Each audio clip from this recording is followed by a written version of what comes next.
Dick. Well, he was tall. He How was tall was six, he? He was like 6'2" or 3. Okay, yeah, back in those days, that was real tall. Yeah. He was tall. Yeah, he went to Ohio State, and he was a starter at Ohio State as a freshman. Yeah, he was good. This is back in 1940, and they had a so-so team.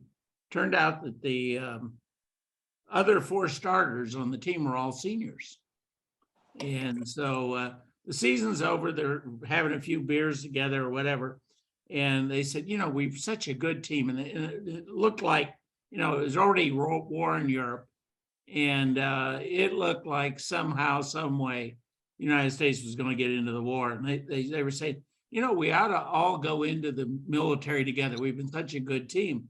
And they decided that they'd all try out for the Air Force. Well, they all went and took the test. And my Uncle Dick was the only one that passed. He ends up in the Air Force. And he ended up being a trainer during the whole time. And it turned out that General Curtis LeMay, who ended up being the head of the Air Force, he was a neighbor there in Mount Vernon. And he kind of took my uncle under his wing. And so my uncle went through for 20 years in the service, ended up retiring as a general. And he had a great life. And his son, we visited them at an Air Force base down in Barksdale in Louisiana. And he was same age as us. Yeah, but he was a big boy. He was a big in high school. Yeah, in high school. He was a big boy. And it turned out that the Air Force had youth programs, but they had a restriction on size, and he was too big. And he was very much into himself, and he didn't want to go to the pool. He didn't want to. And his mother said, "Hey, you guys, can you help?"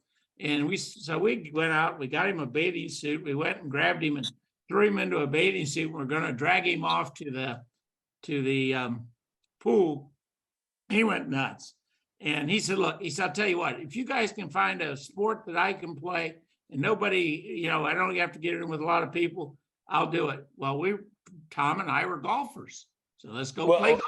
Well, the first time he played golf, he broke 50. Well, the story behind that, though, is Woody and I, we always had to pay for golf. And here he's on Barksdale Air Base, and he has his hell of a golf course, and he can play free. And we go, he can play free? And said, we're going to teach you how to play golf. He turned out to be quite a golfer. He was an amateur champion in Florida. Was he really? Then he went up to Ohio State, and he was right behind Tom Weisskopf on the team at Ohio State. They had four great golfers on the team. And what years would that have been?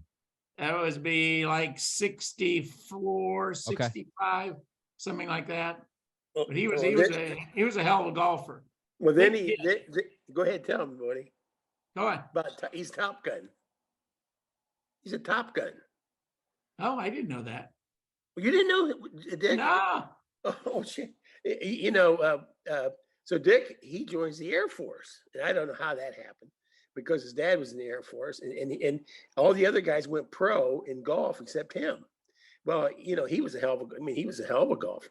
So he goes in the Air Force, and Dick is just like his dad. Dick's real quiet, didn't say very much, and so we went to watch Top Gun with Tom Cruise, and we go over to his house, and he's Top Gun. He was a Top Gun. Wow. And you never knew that? Well, I never knew that until we got over there, and he would never talk about it, And I look up, and there's these big trophies and plaques and all this stuff in his room, and I said, "Look, he's a Top Gun." We just saw Tom Cruise, but he never said a word about it. Wow. He's real quiet. But he's a hell of a golfer, a great guy. But he was a Top Gun, I didn't know that. You didn't know that?